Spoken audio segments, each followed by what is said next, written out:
Suafor tama malealo maleanga paia ia fatasi le li mautou fatalo fatu le paia le nu o le tua ai mai se o tou lo fatasi mai lunga o penga te failangi we o lo fatau tolia i mautanga sangase mauta malawa o no le ase singa lo tato mutai ia lai ngase ese ia fatalo foi ia i lātou o lo whaia ngā venga o le tausi matua ia ma whapena le ngā sasenga ma tūlanga uma wā le tausinga o le soifua le tino ia whape foi ia o tō ua whapena una le mwhaifo na maua le tātou taulanga paia le nei aso e whatasi ai malu tapua ia vea ia le nei amanoa whatalofa ma mo le atuai mo ngā lofa ia te utau le nei aso e nei mwhaini tātou tapua i whatasi ia mō tātou loto bibi im whaftai le tua moli nei taulang paia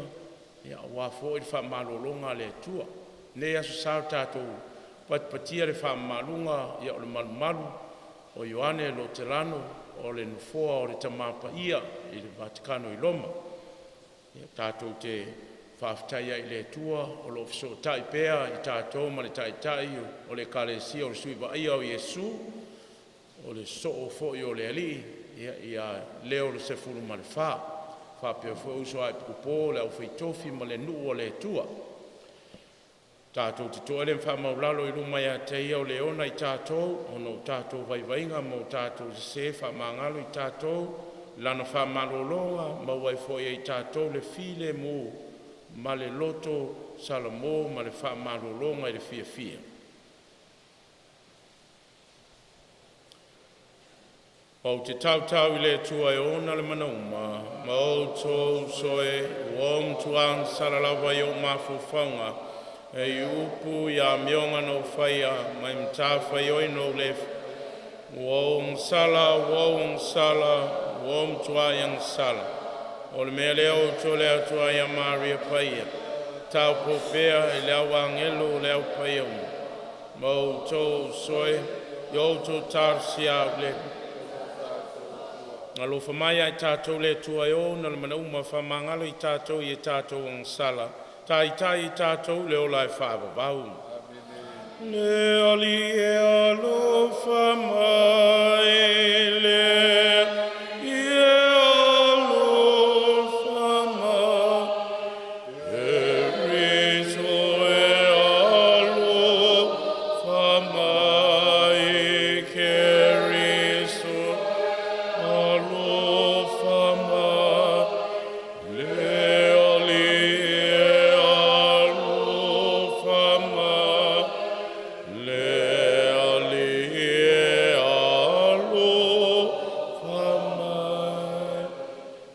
talo fatasi le viinga o le viinga i le tua i le au pito lunga ma le file mu le Lalolagi tangata o loto le lei mātou te vivia mātou te whamanua mātou te ifuat mātou te whaneneat mātou te whaftai atu ia te oe ono loma malu silisili le ali e tua le tupu le langi le tua ai o le tamae o le malosi umalawa le ali ie Iesu Keris, le alo e tua tasi lava, le ali ie le tua le tamai mamoia le tua, le alo le tama, o e te ave seang sala le Lalolagi, alofa mai a te mātou, o e te ave seang sala le Lalolagi, le te lia la mātou te talu, o e fio le au tau mtawu le tama, alofa mai a te mātou, wau na o e tas paia, na oe leli,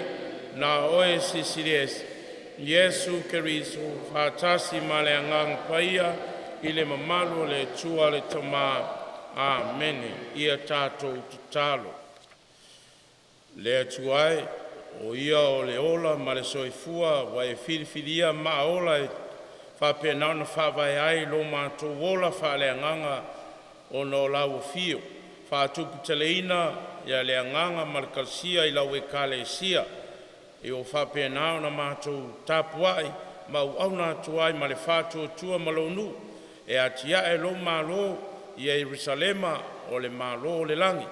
O le mātou tutalo le alatu i a keriso lo mātou ali le whāvavau lava. Amene.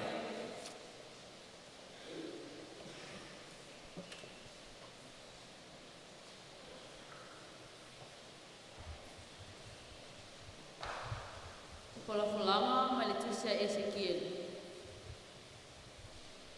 Na owa i le vai e tawhi mai le malu.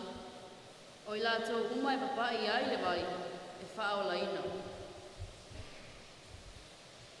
O na te whawhoi lea o ia ia te au le whaituto o le whale. Whao te whoi, ua alua ele vai lalo le whaituto o le whale i sisai. A wāne whaasanga o nunu mā whale i sisai. Na alu i whawhoi le vai nai lalo. Mai le i tū taumata o le whale le i tū i tonga o le whata whai taulanga. O na ia abe ina atu lea o au le alo le whaituto e le i tū i mātu. Na ia Taitai whata milo ia te au i le ala i tua i le whaitutoa. Au pito i tua i le ala i whaasanga i sasai.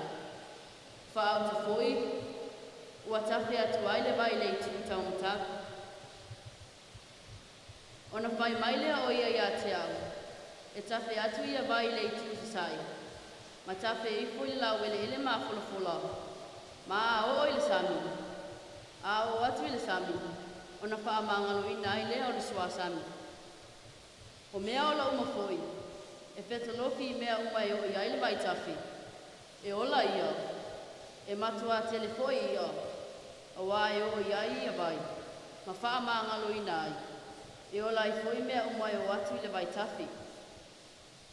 O le au vai o le vai tawhi i lea i tū ma lea i tū. E tu kuaila a umai aina.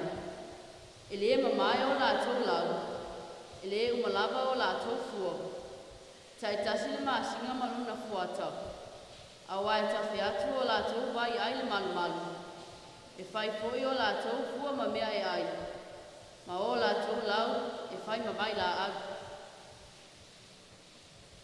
O le upu a le ali. Lea tuai whawhatai.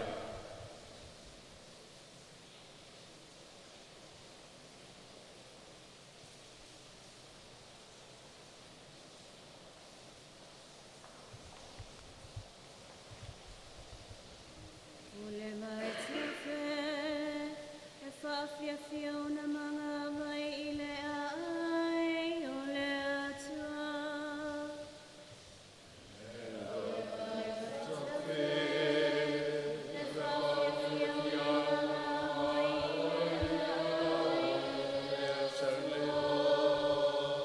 O le atua lo tatau maluia malo tatau malasi.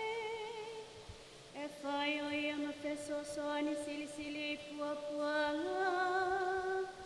O le mea lea tatau te le pepea i pe a whaali liwina le lalolagi. Malulu ina maunga i to tonu o le sami.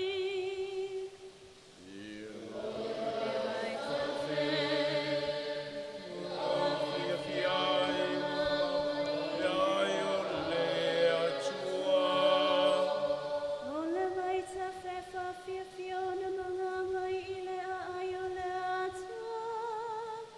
O le mea paia o ia ia fionga e sili sili e se.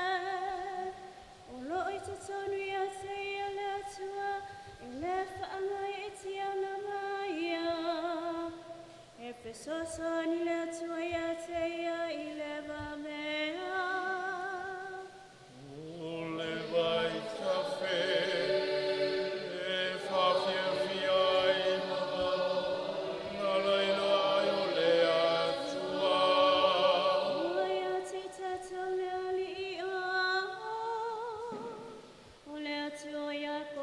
Tatau o lo mawalunga ia.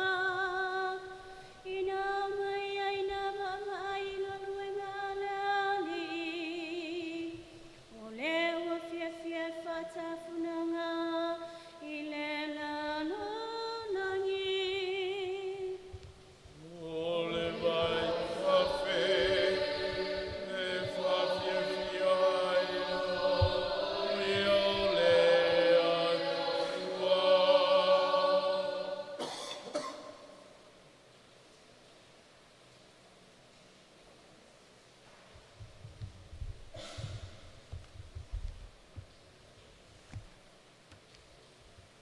Fulani mai tusi mua koe nito. O le malu o tō o le atua. A wā au whainga wenga I mātou, whaatasi ma le atua. O tō o whatoanga le atua. O tō whale o whaia le atua. E tusa ma le alufa le atua, na fua ina mai a te au, pe o se atua tufu mai poto. Na o tū le whaavai, o le tasi fua I o lo ati ae, a ia te tua tasi ma whae tete, pe whape whea o nāti ae. A wā ele ma whae se tasi, o na tuu se esi whaavai, I lea wa uma o na tuina, o Yesu Kerisolia. So tele o loa ea o manu o tō o le atua. O lo no fufo I lea ngana o le atua I te tōni ati o tō. A whae whaaleanga I se tasi manu o le atua. Whaaleanga ina le ngata I le atua. A wā e paia manu o le atua. O Taulaga Paia. O le upu o le ali. Le tuai. Hallelujah.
malu lea na ia fetalai mai ai.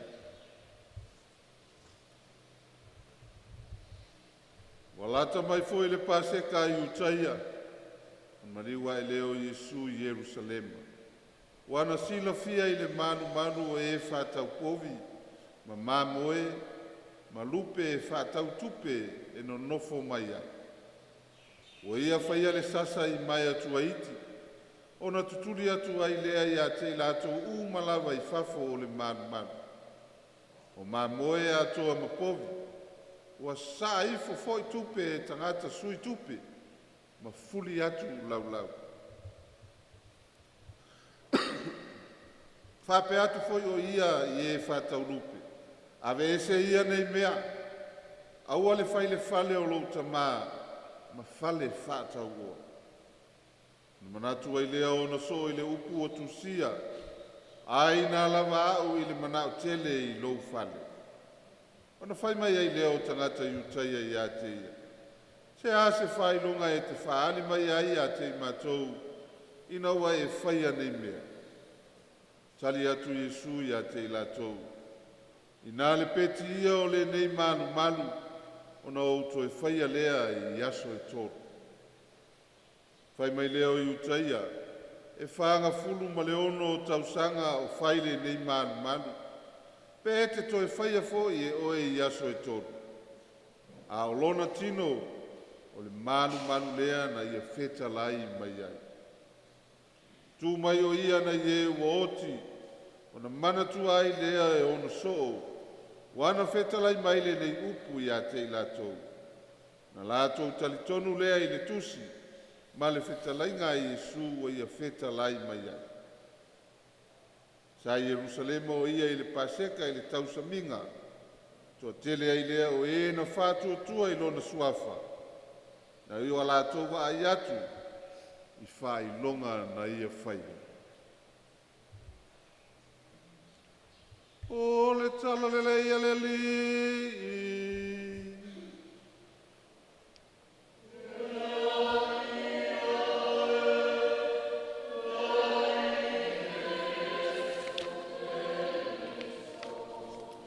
Tātou patpatia whaamaru nei aso tāua o le kalesia, o le maru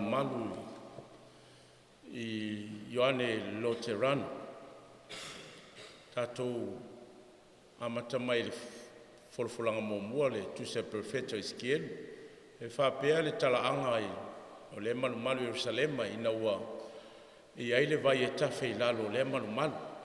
Awa tula tangata o na ngai pule o na filosofi le I lalo. E ai ale taimi o le vai. E mata itu ina ia.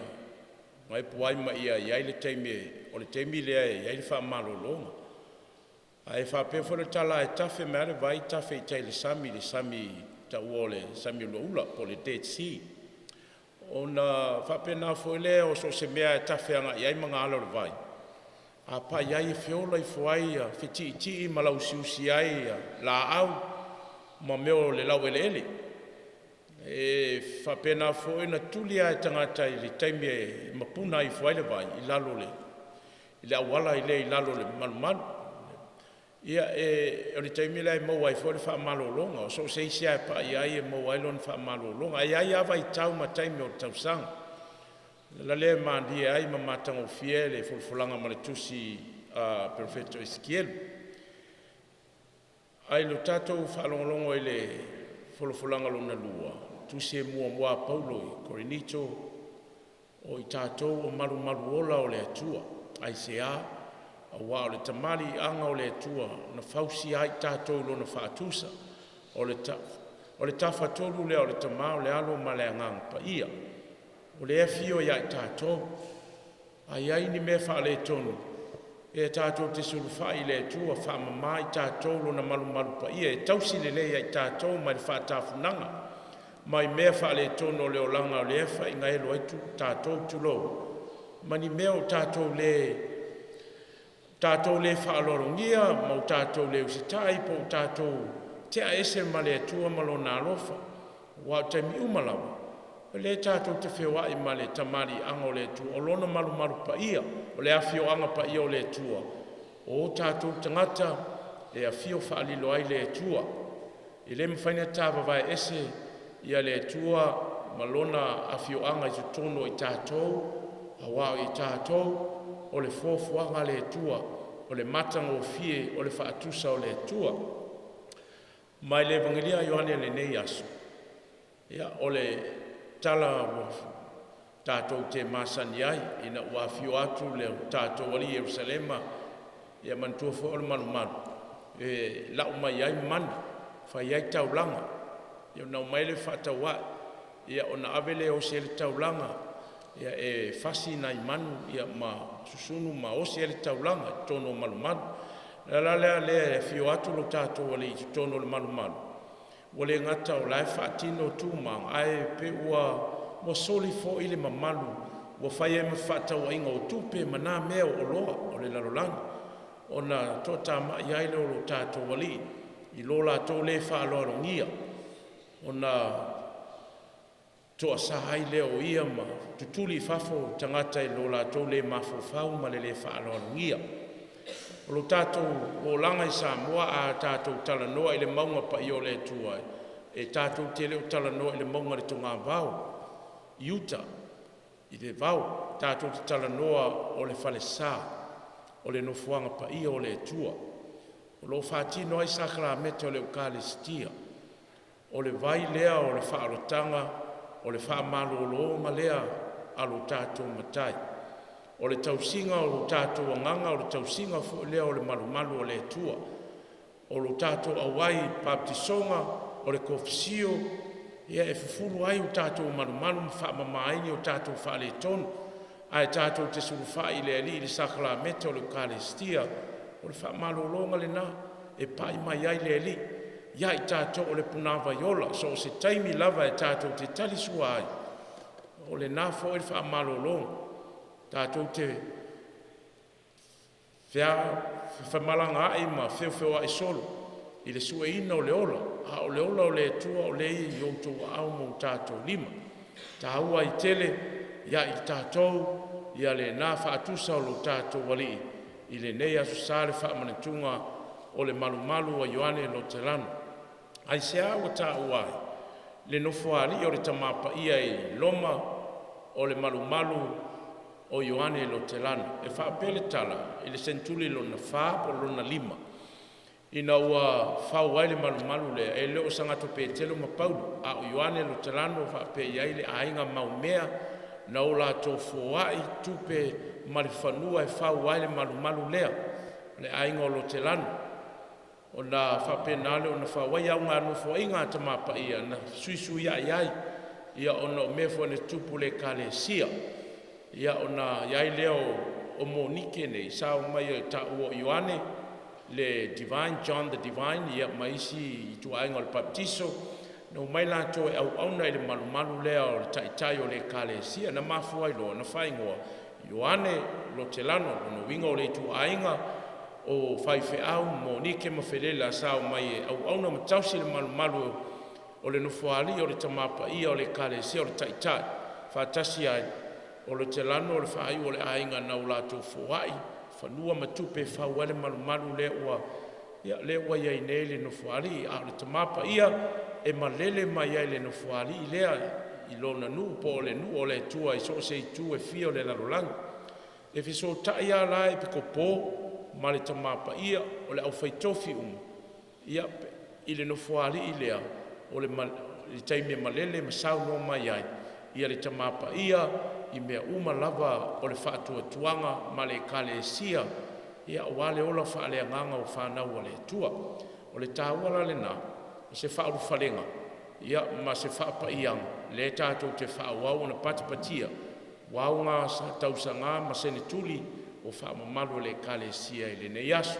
O oe o au, malu paia, malu ola, le o tātou tau aveina, o tātou le tala noa mawhawhawharisa a o tātou, o malu ola o le tua, o le whaamalolonga le li, e tau nuu pe au tātou talo masulu whai, ia whaafou ai tātou, mea umalamba o lo mana mia, ia ma mea umo whaale tonu ai tātou, ia vele nei asu, whaafou ai le malu, ma toi saa le whawhau, toi whaamanatu, ia i tātou le pa ia anga o le tua, o lo ia te oe ma, au ina i fo i tātou, whaamalolo i e o mai mai o mawhatia, e ala i le te talo, ia ma le whae ina o kako lima i lunga ia i la tō, ma na umia le whaamalolonga, au wā o le pa ia anga o le tua, lan baptisonga o whae ina i tātou awai uma, i le tamau a inga o le tua, o lona malu ola o le malo Jerusalema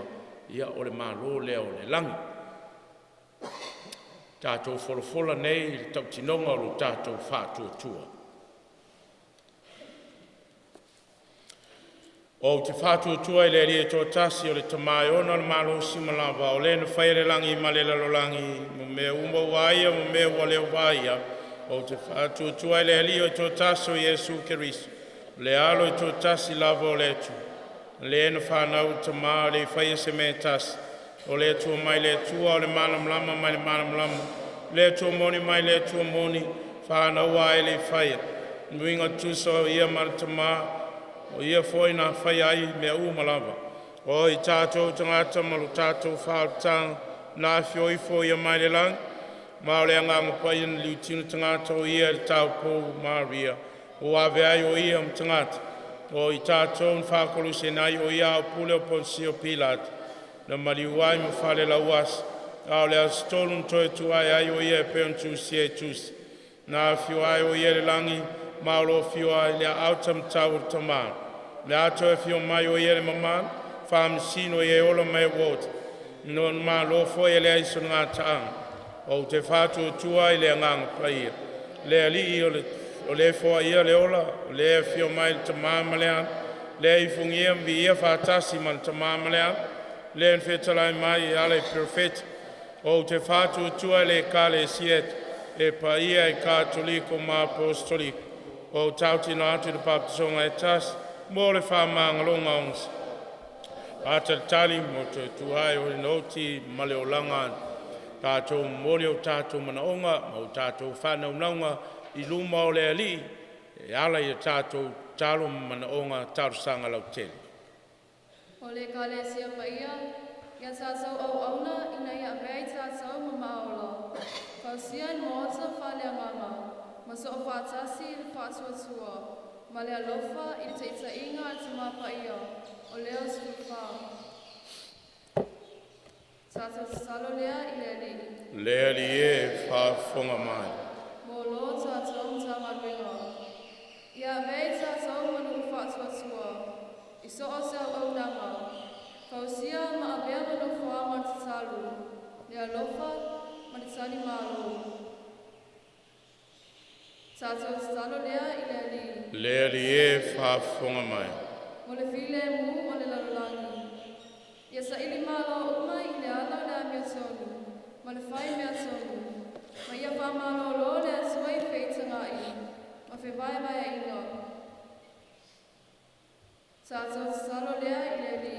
Lea li e whaafonga mai. Mo e mamai, ma e pangatia. Ia wha mawhanwhana ina i la sau i la lofo keriso. Ma ia wha malosia ia i la sau i whātuatua. Tātou salo lea i le li. Lea li e whaafonga mai. Mo e mo maniniu. Ia whaua ia i la sau le file mutu mau.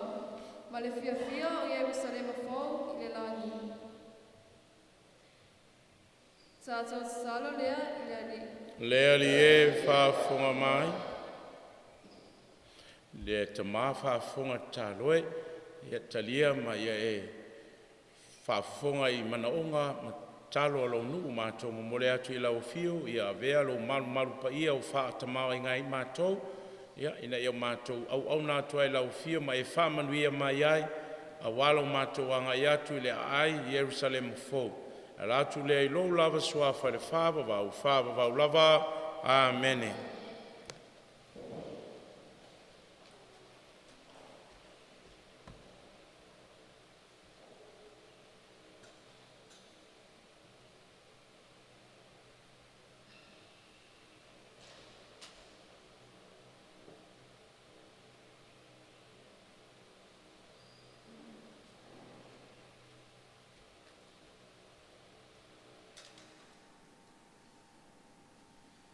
Ia vio le rile tō autu, maulangi malalangi wala malofu na mātou moli ni arete.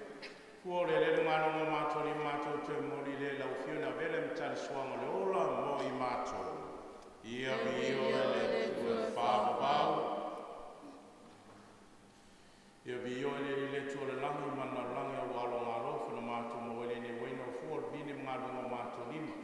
Mātou toi mori atu le au fio le avele mai no manga whale a nganga mo i mātou. Ia vio le tua whāwau.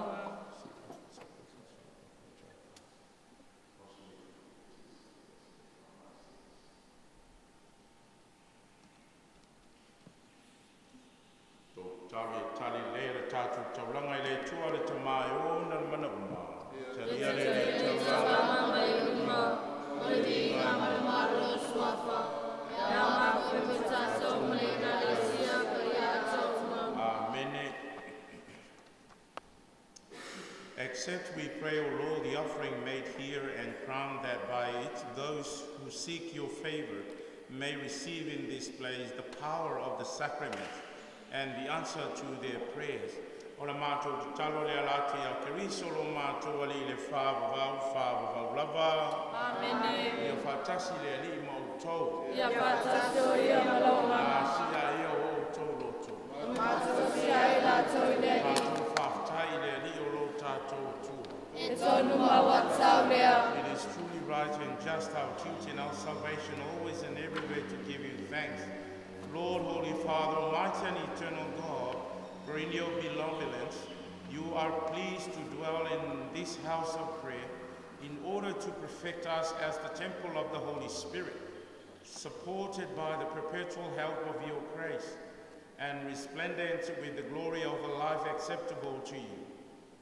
Year by year you sanctify the church, the bride of Christ, foreshadow invisible buildings, so that rejoicing as the mother of countless children, she may be given her place in your heavenly glory.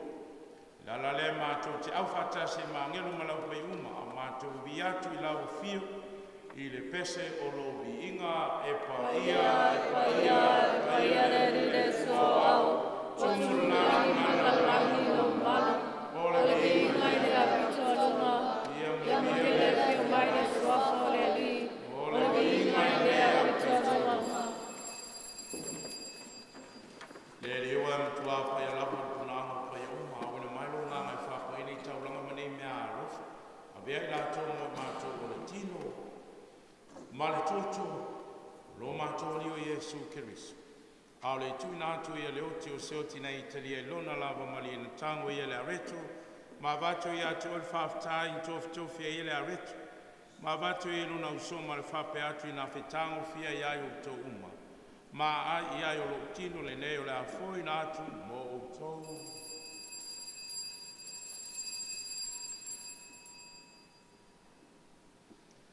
Mai au tango ia le kālisi na watu ia te ol whaftai marvinga. Tu atu ia le kālisi luna usoma le whape atu. I nā whetango fia iai o tō uma mwhenu ma iai o kālisi le neo lo tōtō le whengeng fō ma le whapabau. O le a whamalingine mo tōng tangata mo le whamangaro ina. Sala i o tō whaiale nei sauninga o le whamantunga. Wau.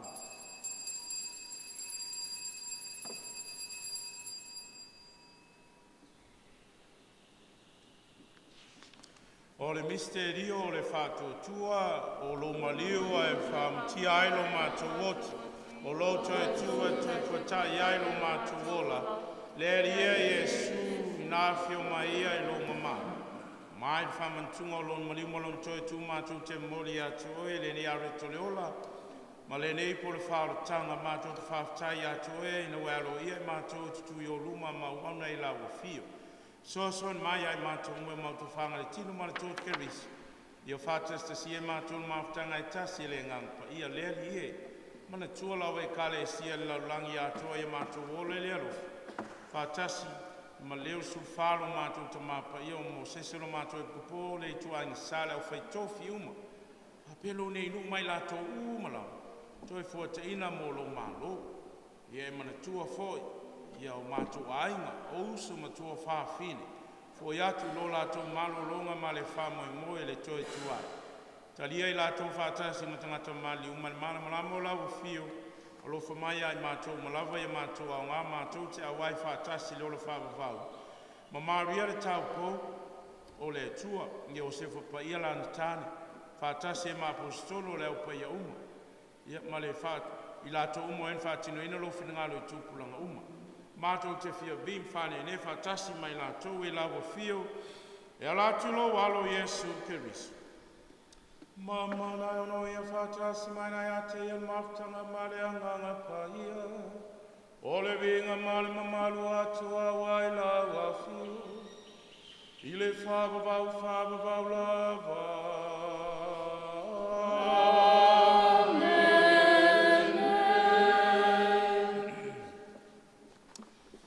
Polo inga o whaola o whamausali ai e ala ia o onga pa ia tātou whātonga atuai ma lotu malosi. Lo mātou ta maare. Pai alo suafa i o mai lo malo. Ia whai alo whinalo i la rangi e peo i whai rangi. Ia whai mai a te mātou leo. No a mātou mea ai tau leo. Ia whamamalo i a te mātou i a mātou sala. Peo mātou whai mātou whamamalo i mātou. Ie wāngale a mai a te mātou. Awa koe te tēnei mātou whāso soma. Ai ai mātou mai leanga. Hawe ai mātou le riu mātou o le atu mai leanga. Umalo whangia whai mai while mui o mātou aso. Mai sosan mai lo olofo muti wale sa lotu tu ma wai mātou mai leanga sala. Ma malu ai mai atu marunga uma mātou whātou tali ma le whāmoe moe manuia. Mo le awhia mai lo mātou whālo Yesu Keriso. Awai o mātou. Mana maringa e o napone, e o te whāpau. Leri e Yesu Keriso nei whai atu lo o apostolo, o le file mo tu atu i ate o tō, lo file mo te whai atu i ate o tō. Awane e sisila mai a mātou sala e whātu tua lau kāle sia. Ma lo whangia whua i ate i ar file mo maritas, tu sae ma lo whinangalo. Le so e fon pule le whāpau lava. Amene. Ia iate o tautu mau o le file mu o le ali e. Ia whātasu i a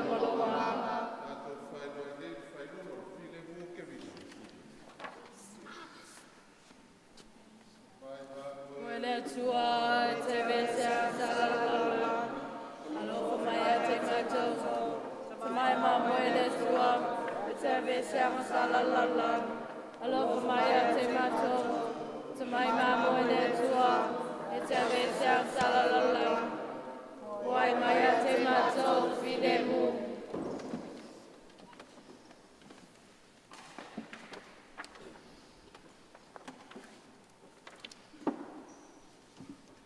Pauto Yesu Keriso le alo le tua te mai mamo e le tua le nā te vai seang sala le lalulangi. Manuia i lātou mai tātou malava wa bala ulia lantali suanga pa ia le aliero te lea ngana te mai wafafa. Tālawa te mai, maloloa e le mama. Pauto Keriso mo wala le ola e whāpavau. Amen. Amen.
Tātou talo whātasi le talo whawhtai pe a umar komunio le li pai ai o le tua e soi fua.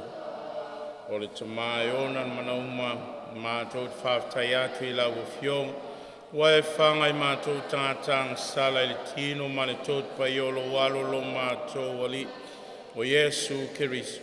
Mātou to le atu i lau Afioga i a vea le nei tang paia ma upenga malos lo mātou whātua Taitai maluti ai o mātou loto i ngā venga le anga whiri. I a ve foi le nei whātisinga paia, mālai whā mai nai o mātou o nganga. O nā o ngā i leo o mātou o atu se aso i le malamalamo e whio ai. Whātasi molo walu male a nganga paia, whāwavau lava, talo ia Yesu tu i el kuruse Yesu e o le alianga leima le anga lofsi. O tōtu li nei o lum, te o le atu mantuai o iatu i atu o ele ma losi atu o lo o ngang. E alofa mwha mautu lo loto o whātua tua. Whārangolango mase alofa olo. Whāpea foi masala moni mase loto o motu lava maleanga sala. A o manu natu mafo whawifo ma loto momo male alofa tele i o manua e lima. No langona i lea o valoanga al perfeta o tavi. Whātau ia te oe Yesu angalele ie, o lātou tui o lima mō vai, lātou whaitau o iwi, ia tātou ki tālo.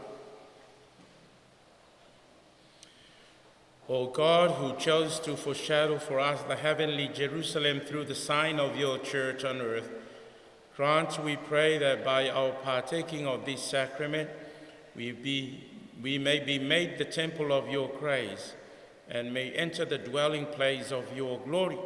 E whamanuia e lo nu, ma vea fole nei aso whamamalu, e whamalolo ai la tau o lo maua i mai, ti ngā ma whātautonga ngā sangasa. Ia ma i mātou malawa ia whapa ia ina ma whaawina ai, ia walo malu pa ia, o le mātou talo lea latu ia Keriso lo mātou ali le whāwavau lava, Whāwhitai a maise o tau o lo a whapenan whātasi mai le tātou Taulaga Paia le nei tae au. Ia, tārusia ia a vea le nei Taulaga whāwhitai malana upu ia e whaamawhanwhana ma whaamalosi au, whaamaloloa e foi tātou o le komunio manao e tāua tele pe a whai e le o atu le whaasoa ma le talisuanga i malu talisuanga pa ia le nei aso pa ia o le li a ia vea le upu e tātou te whai ai ma komnio manao i le nei tae au na ia whai ma malolonga ma su whainga fo i lo tātou ali whaaftai ia talu pea mo tau ia mai lātou fo i o whapena na whaira ngā ruenga tele o le tausinga ia o e o loo matua tausi mai o mau e ngasa o le tino o le tātou misale nei ia e whaia pea i tae au uma o asusā ia o wāre pa ia o tātou o loutou mamalu o lo whātau toria i mauta malawa ia mai se o mauta ngasa ia mau ai fo i mau atu ai wala aua le li mau ai wha malolonga via le asusā pa ia ma le surfanga o le malu o Ioane lo te lano i loma. Ia whātasi le ali i ma outou. Whāmanuia le tua ia te outou le ona le mana uma le tamao le alo o male anganga pa ia.